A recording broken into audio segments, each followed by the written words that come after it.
Hi class, welcome to my introduction to English literature class. In the previous meeting we have discussed about intrinsic element of fiction, part 1, and now we continue to the part 2. The part 2 is start from about character. Character is divided into two, protagonist and antagonist. And in presenting and establishing character, an author has two basic methods or techniques. They are telling and showing. Telling, which relies on exposition and direct commentary by the author. Showing which involves the author stepping aside to allow the characters to reveal themselves directly through their dialogue and their action. Direct method or revealing character by telling included characterization through the use of names. Names are often used to provide essential clues that aid in characterization.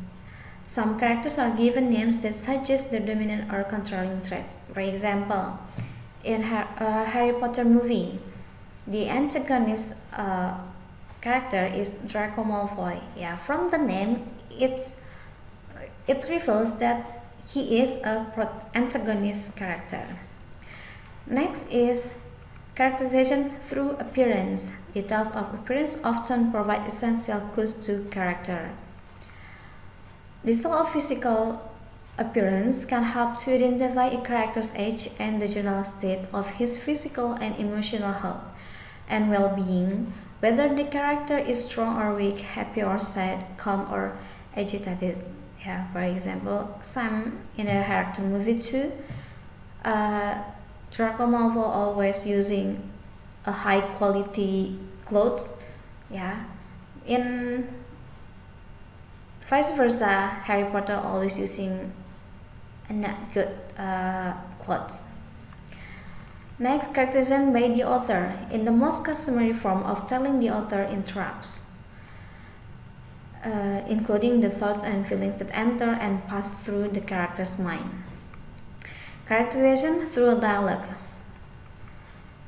The task of establishing character through dialogue is not a simple one. Some characters are careful and guarded in what they say. They speak only by indirection. Others are open and candid. Some others are given to chronic exaggeration and overstatement. Others to understatement and subtlety. For example, one of character said, he helps me, oh, he is such a good person. So based on the statement, it is shown that the character is the good character. He is maybe a protagonist character, maybe the main character, I mean. Characterization through action. Character and action are often regarded as two sides of the same coin. What a given character is revealed by what that character does. The single most important and definitive method of presenting and revealing character is through action. Yeah, for example, in character of movie, he always does bad action. He always bullies his friends, so it means he is the protagonist character, not he is the antagonist character, not the protagonist. Characters are confusing if they are consistent, motivated, and lifelike. Characters are individual, developing, and static.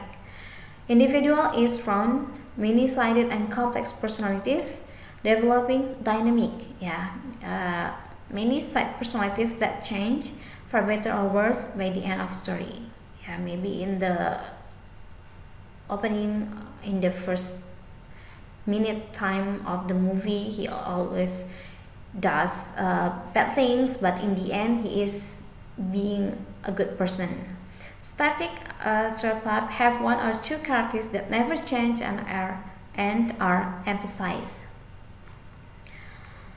Now continue to setting. Setting is, as I said in the previous meeting, setting is time and location in which a story takes place is called setting. Yeah,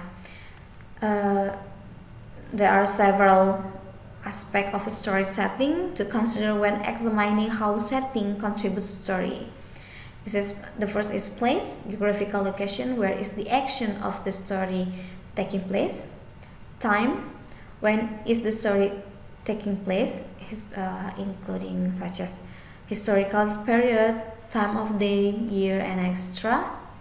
Weather condition, is it rainy, storm, sunny, or what else?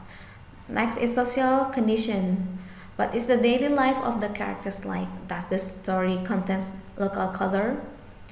Yeah. Mood or atmosphere. What feeling is created at the beginning of the story? Is it bright and cheerful or dark and frightening? Next is theme. Theme is a piece of fiction, is its controlling idea or its central insight. The theme may be the author's thoughts about a topic or view of human nature.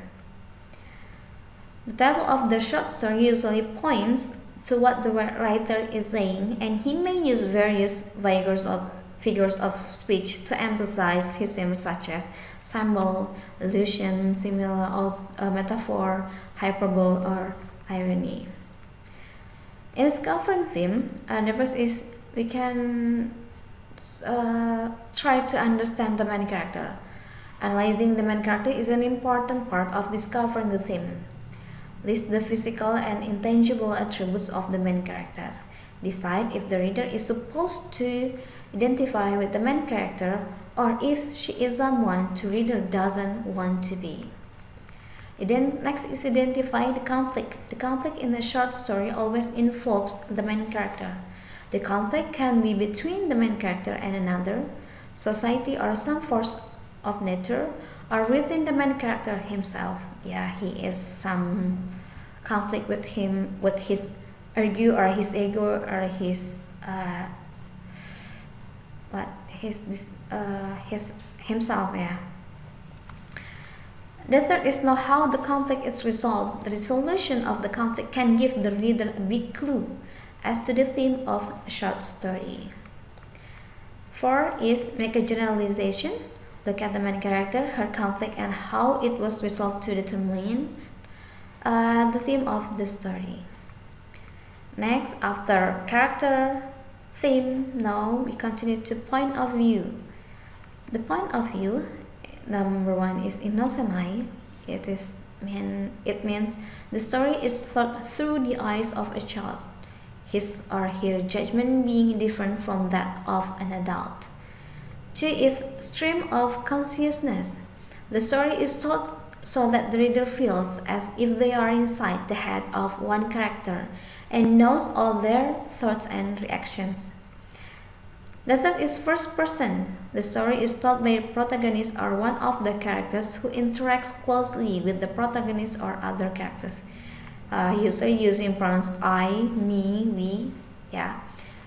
Next is omniscience. The author can narrate the story using the omniscience point of view.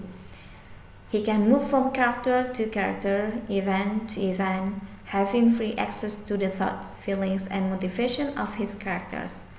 And he introduces information where and when he chooses. There are 2 main types of omniscient point of view. The first is omniscient limited. The author tells the story in third person using pronouns they, she, he, or it, and etc. We know only what the character knows and what the author allows him or her to tell us. After limited, the number 2 is omniscient objective. The author tells the story in the third person. It appears as though the camera is following the characters. Yeah, that's